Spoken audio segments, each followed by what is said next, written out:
Olá, olá, meninas. Então, qual que é a ideia do que a gente vai conversar hoje aqui?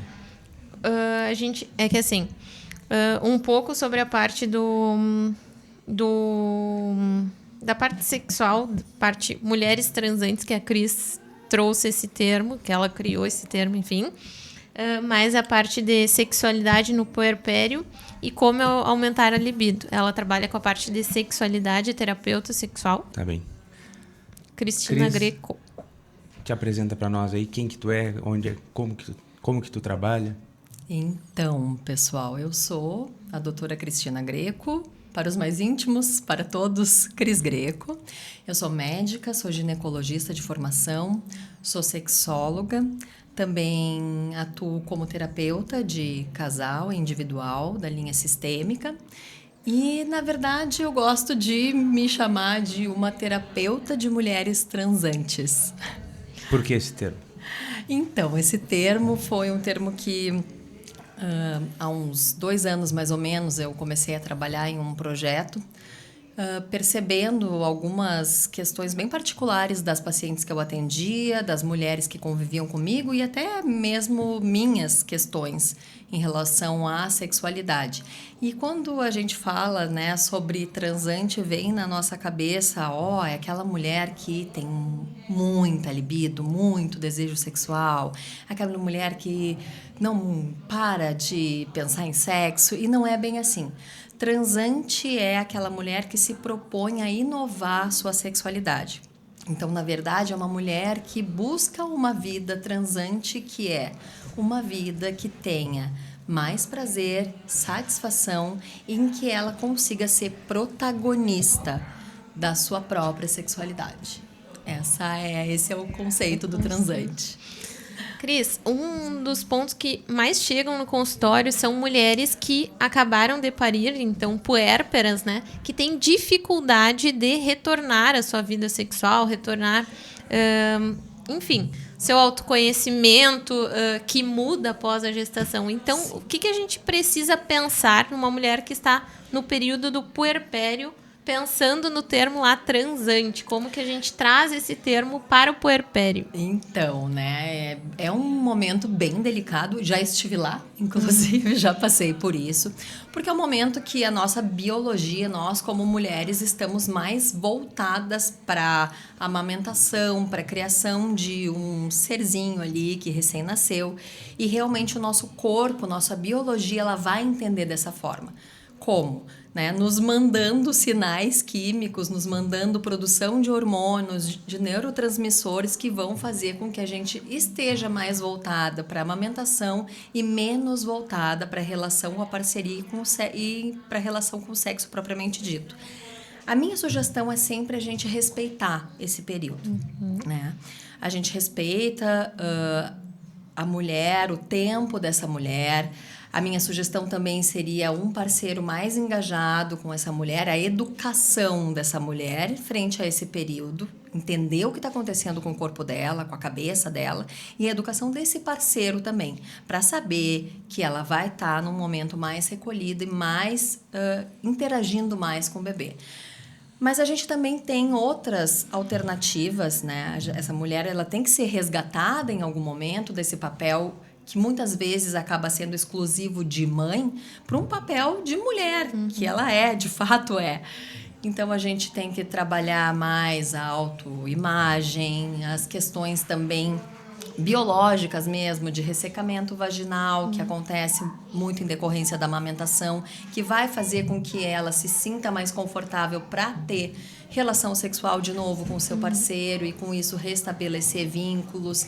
Então, mais nesse sentido, eu acho que a gente espera o tempo dessa mulher, mas também a gente dá uma puxadinha nela de volta. Certo.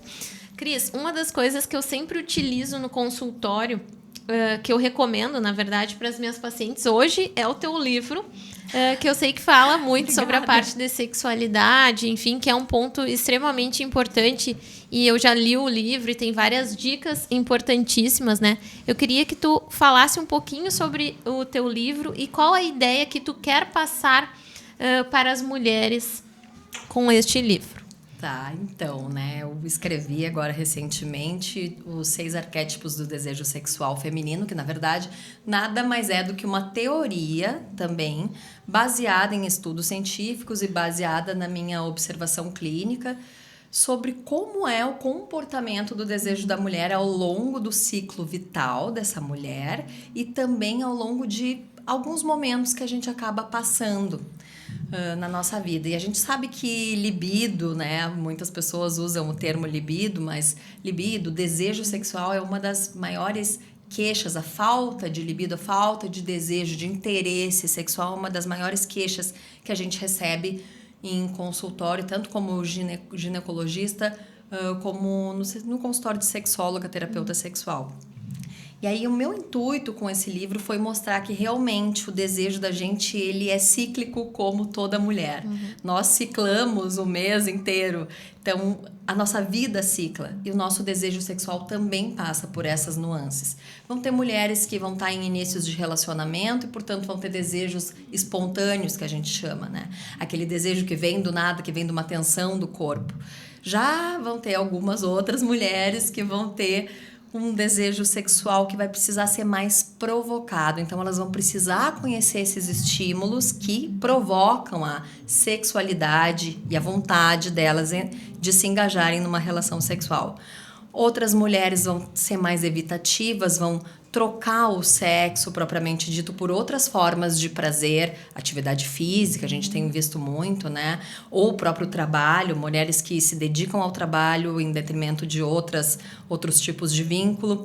Mulheres mais objetivas, aquelas mulheres que querem se engajar numa relação sexual porque o objetivo delas é ter um relacionamento estável, casar, ter um filho.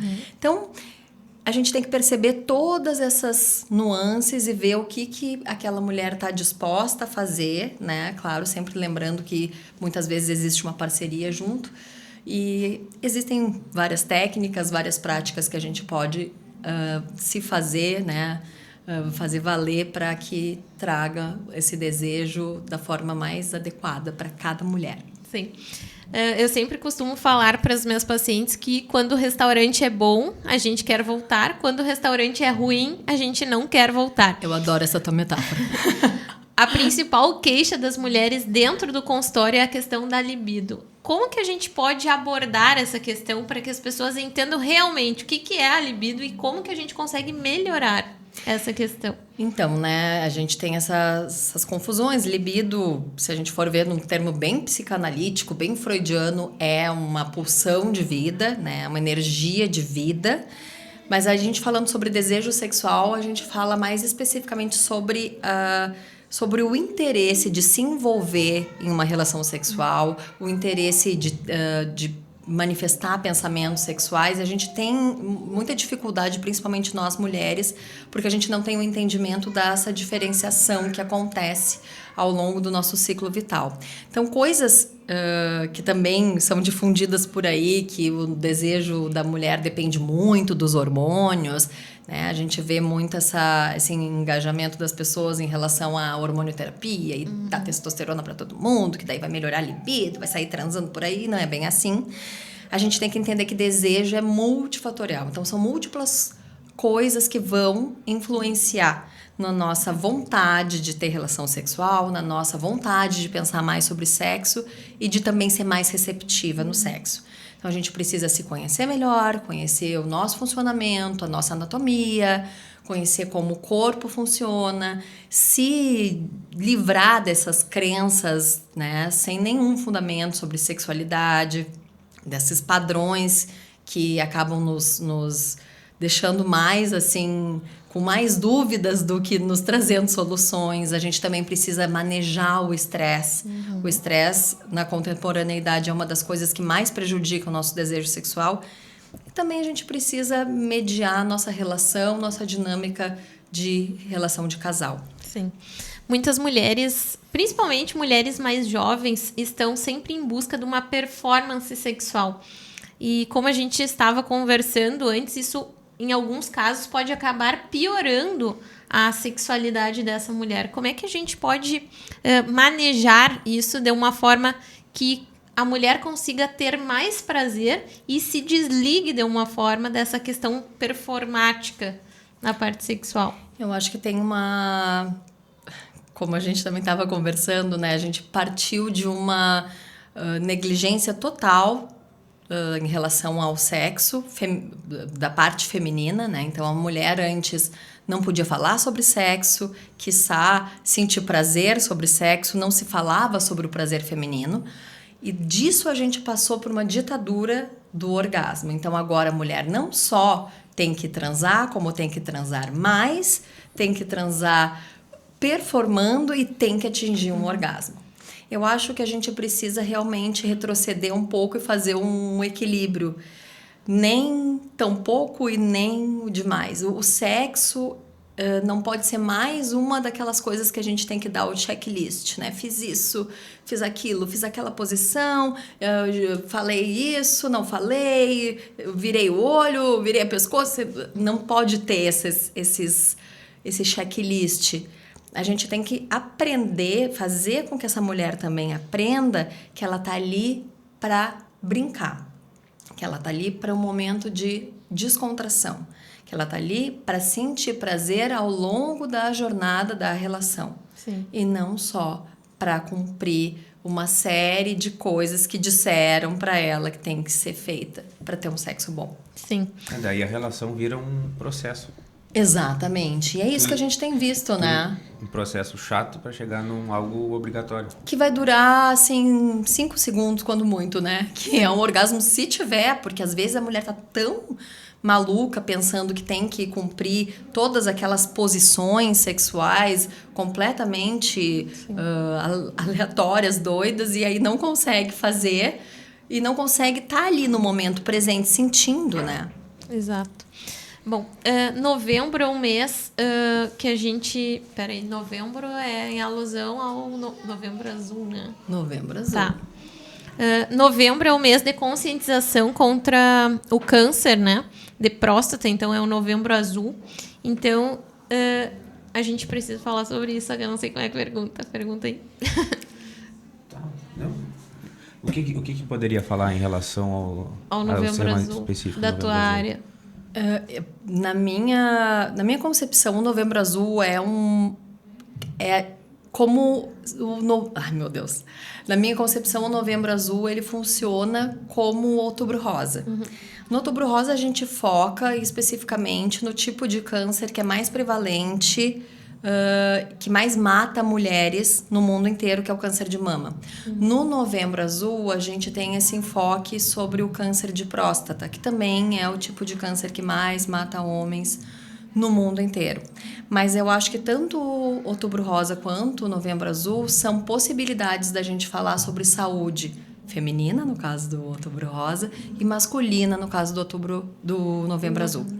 Então, também, homens normalmente não costumam procurar ajuda médica, não costumam fazer exames periódicos, não costumam falar sobre si, né? Até existe um documentário bem bacana depois, se vocês quiserem ver, que é O Silêncio dos Homens. Não falam sobre os seus sentimentos, não falam sobre emoções, guardam as coisas para dentro de si quando precisariam extravasar, não falam sobre doenças e cada vez mais a gente tem dados alarmantes sobre outras doenças de prevalência masculina, doenças cardiovasculares, como por exemplo. Então, é um momento que a gente pode falar sobre tudo isso, inclusive sobre sexualidade masculina.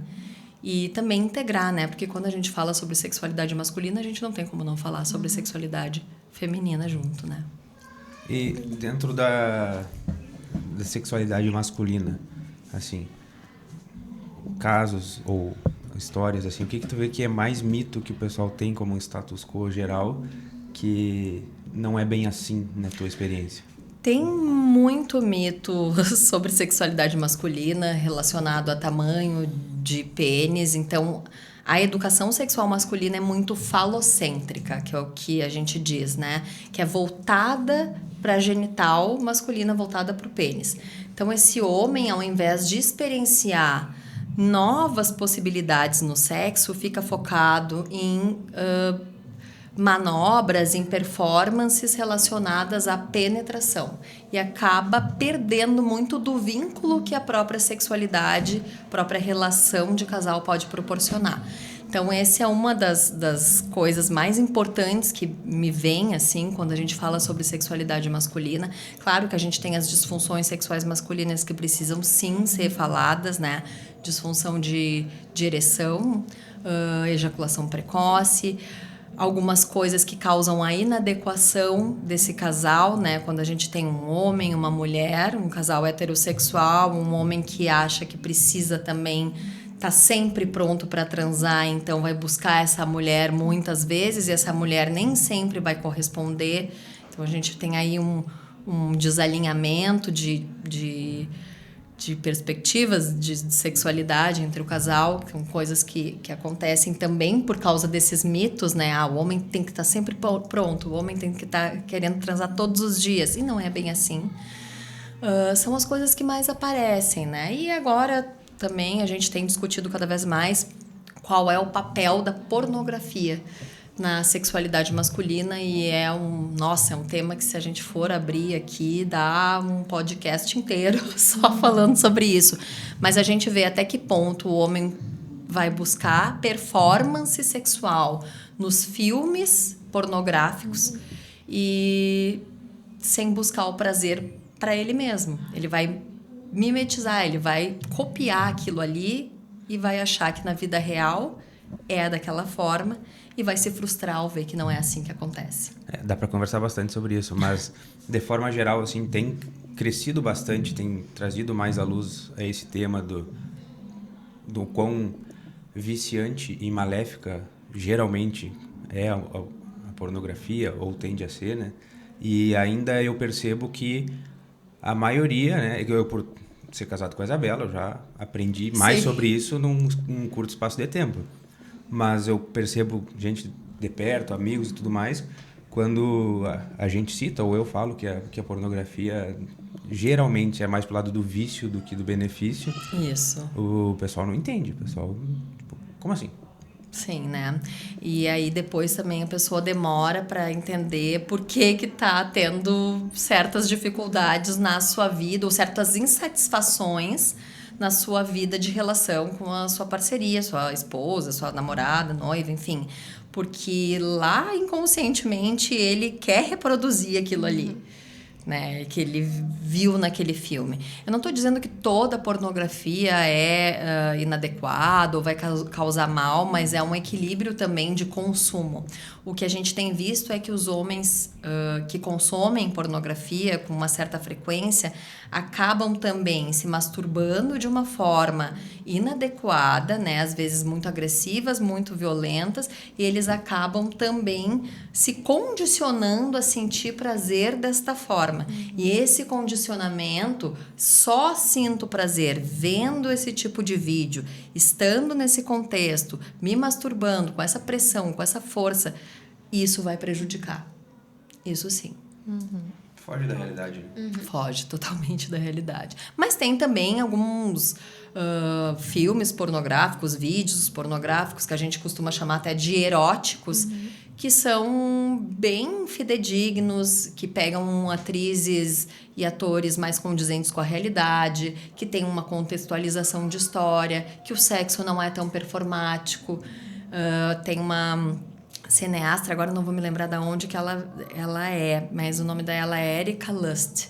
E ela tem todo um trabalho que faz um pornô com viés feminino, porque, na verdade, para mulher não faz nenhum sentido, né? Porque o filme pornô para mulher, que é só aquilo, na maior parte das vezes, é um pênis entrando dentro de uma vagina enquadrado ainda, né? Não tem... É zero sentido pra gente. Então, ela faz todo um filme erótico que é convidativo para homens e para mulheres e pode ser uma forma de também a gente exercitar esse tipo de fantasia. Sim. Então, Cris, deixa o teu contato aí para nós, Instagram e telefone, se tu quiser, onde é que tu trabalha. Bom, então, pessoal, para quem quiser me seguir, conversar comigo, é no @doutora Cris Greco, DRA Cris Greco, o Greco com 2 Cs. Eu trabalho na Clínica Lotus também. Lá, na verdade, no link da bio do Instagram vai ter todos os contatos de telefone para agendar consulta. Trabalho com terapia sexual, consultoria sexual. E, bom, enfim, coisas novas que virão. E o teu livro, Cris, como é que a gente faz? O meu livro pra te também ler? tem link no link da bio do Instagram, mas também pode procurar pela plataforma da Amazon. Tá certinho, Então então. é isso. Muito obrigado pela presença. Obrigada pelo convite.